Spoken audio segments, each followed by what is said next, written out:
be able to play the game, play it at a high level, come to work every day, push each other, and for myself individually to go out there at my age, the miles that I have, and to be able to play at the level I played at.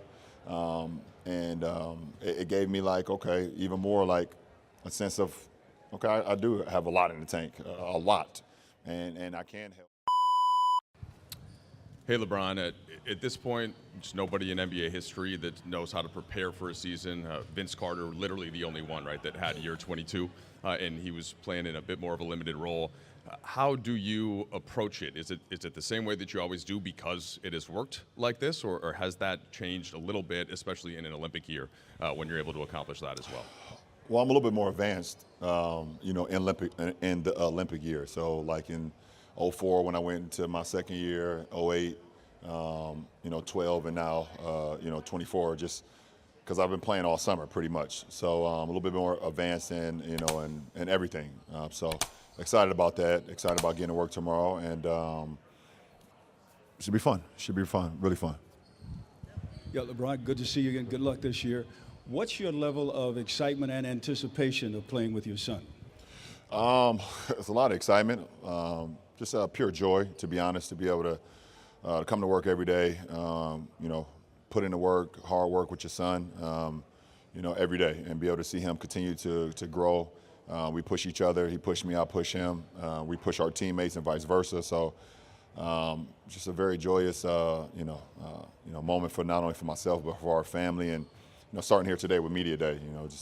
We've been in a couple photo booths. Did an interview over there with Spectrum. That was pretty cool. So it's pretty awesome. Gives you a lot of life. It gives you a lot of life, especially when you're around young guys. I had a lot of fun, this summer with Ant-Man and Tyrese Halliburton and some of the young guys on the team. And they give you a lot of energy, a lot of life. So to be able to be alongside him, he's 19 years old, be 20 soon in October, it just gives you some more life and the rest of the young guys on the team. So it's awesome. Hey, LeBron. When we did this last year, it was coming off an off season where after you guys had been swept by Denver, you hinted at retirement. You were beat up pretty badly physically. How different is your energy level at this stage, and kind of what's also your big picture view for yourself? Is a part of you think maybe this could be the last season, or have you started to think about that legacy type stuff? Well, I'm definitely not as beat up as I was last time. I feel damn good. I had a great summer. Body, was responded very well overseas, along with Team USA. So took care of that, and I kept that going. After even when we stopped playing, I kept it going. So I feel really good physically. Mentally, I feel really good, really sharp, very fresh. Looking forward to getting to work tomorrow. Have not thought about what the future holds. Kind of just living in the moment, especially with Bronny being here too. I don't want to take this moment for granted. I've always kind of never gave myself an opportunity to kind of just take in the moments. But this is a moment that I may enjoy a little bit more than just like my actual self. But I do feel good going into the season. Going into training camp tomorrow, I feel good. I feel more advanced, like I said, with the Olympic year. Speaking of the Olympics, LeBron, one of the moments that you guys were able to accomplish over there in Paris, it seems like you've allowed yourself a bit this offseason to revel in it. The tattoo, the change in your avatar, reflecting on it. You've shared some photos from your guys' accomplishments over there. What did it mean for you, and did it add any fuel in the tank? Not that I'm suggesting it was waning, but it was like I got to feel that championship feeling, that gold medal feeling, and did it have any kind of impact on how much longer you could play in the NBA? Well, I definitely got an opportunity to just enjoy the moment, enjoy what we were able to do, what we were able to accomplish. When you're along 11 other unbelievable, great talents, some of the best talent we've ever seen, it gives you a lot of joy to be able to play the game, play it at a high level, come to work every day, push each other, and for myself individually to go out there at my age, the miles that I have, and to be able to play at the level I played at. It gave me even more a sense of, I do have a lot in the tank, a lot, and I can help a big part of a team win the ultimate and whatever, if it's gold or if it's a Larry O'Brien trophy or whatever the case may be, I could still get it done. So that was pretty cool, just from an individual standpoint, to know that you could be out there with the best players in the world and still be able to have a big part of it, not only on the floor but off the floor too. So that was dope. LeBron, you're coming off a career year from your three-point percentage. JJ's talked about you taking more threes, playing off the ball a little bit more, stuff you've done in the past. But what have those conversations been like between you two in terms of like your role and maybe it shifting a little bit this season, if at all?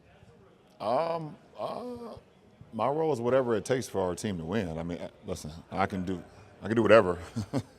I can literally do whatever on a basketball floor. So it's not hard to plug me into whatever that game, whatever, that moment needs to entail, or, so if it's me playing off the ball and JJ want me to shoot more threes, or if it's me playing on the ball and getting guys involved, I can literally do everything out on the basketball floor. So, I think it worked well for our team. LeBron, your relationship with JJ has evolved from competitor to podcast partner, now player coach. What have you learned in those evolutions, in those steps, and I guess specifically what have you learned? I know it's early stages, but just these past few months in that player-coach relationship about JJ specifically. Well, we haven't got to work yet. We've had like our individual workouts and things of that nature, but we haven't actually had practice. But I know from being alongside of him and having our pods and being a competitor, I know that he's detailed, super detailed when it comes to that. And I know our coaching staff is detailed from going against them in the past and things of that nature. So that's what it's all about. I think putting the work in and being detailed, and us knowing exactly what we need to do when we go out on the floor, not only in a game situation but practice, shoot-arounds, film sessions, everything. That's something I know just because of my relationship previously before he became the head coach of the Lakers. Hey, LeBron. I think when people talk about your length of career, they think about all the physical endurance you've had, but what's underrated is the mental hurdles of getting through the monotony of doing the same thing year after year after year. You mentioned Bronny giving you some additional life. What are some of the ways that you think playing with him and just sort of having that new idea and that new challenge and that new relationship on the team are going to help you deal with all of that stuff? I mean, I don't know. I mean, obviously it's the first time, so I don't know. But I think just in the sense of just seeing him continue to grow as a basketball player, no matter if it's here up, with us or if it's, down with the G League team, and him continue to get better and better and better. I don't know what that even looks like. His job is to, put the work in, get better and better, just like the rest of us. And we want to hold him accountable. He's going to hold us accountable, and everybody, if we all do that, we all get better, because we're all one team, We're a reflection of the South Bay. South Bay is a reflection of us, So if we're all getting better and we're all preaching the same things, then it all works in everybody's favor. So, there's no substitution for hard work and continue to grow and stacking days. And I know he's going to do that because that's just what he's about. Hey, Bron, good to see you. Ahead of this historic moment, you mentioned that you and Bronny discussed certain things, such as, he's not allowed to call you dad on the court. What other things have you guys discussed behind the scenes to make this milestone work? And in addition to that, we all know when you expressed that this dream started for you, but personally, when did you decide it was your dream to play with your son? Well, I mean, we don't, to be honest, if you have kids, I mean, at my age and his age, there's not really much interaction going on a day-to-day basis. I mean, he comes down, he eats, he goes to his room, plays a video game. I'm down there with my wife, we watching a movie, and stop in. So it's not much like, hey, meet me at the table at 5 o'clock, we need to discuss work tomorrow. No, that doesn't happen. But I mean, he's been in this rim of the game of basketball since he was born, obviously. I've played in the NBA longer than he's been alive. So, he understands the nuances of it as far as just being around the game, but now he's a man and it's time for him to learn and get better with that. So I guess I don't know if he's even coming up here, you can ask him the questions of how he feels about it. I know I'm super happy for him. Our family's super proud of him. And, that's pretty much it. I mean, if we get couple opportunities out on the floor throughout the course of the season, obviously that's going to be amazing. It'd be awesome, and we'll wait for that moment when it happens and then go from there. You mentioned the joy being in the moment. Was there something this offseason with the game of basketball that you were reintroduced to that you might have lost touch with? That I lost touch with? No, I don't ever lose touch with with the game of basketball. But it felt damn good to play.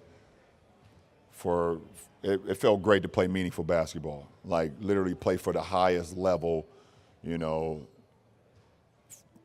had like 2 Game 7s back to back, one versus Serbia and then that last one versus France, where it was like, oh shit, this is why those text messages went out. This is why those calls happened. That fire and desire was brought back to me. That I was like, okay, this is what it was all about. This is why we all came together and, called ourselves the Avengers. To have that feeling again, where you're playing like meaningful, real, every possession means something. If you make a mistake, it burns you. Things like that. That was good to relive that moment. Going against those 2 great teams. Hey, LeBron, to flip it a little bit, actually quite a bit. I'm sure you saw the news about Dikembe Mutombo today, a player you competed against. Just any memories you have about interacting with him on the floor, and just kind of your reaction. Yeah, to the first of all, sadness. my condolences goes to him, to his family. And obviously, anytime a loved one is, gone, then it's a lot on the family. So, my condolences and well wishes goes to his family. Also goes to the NBA community as well. I mean, he's such a, as a big part of the NBA.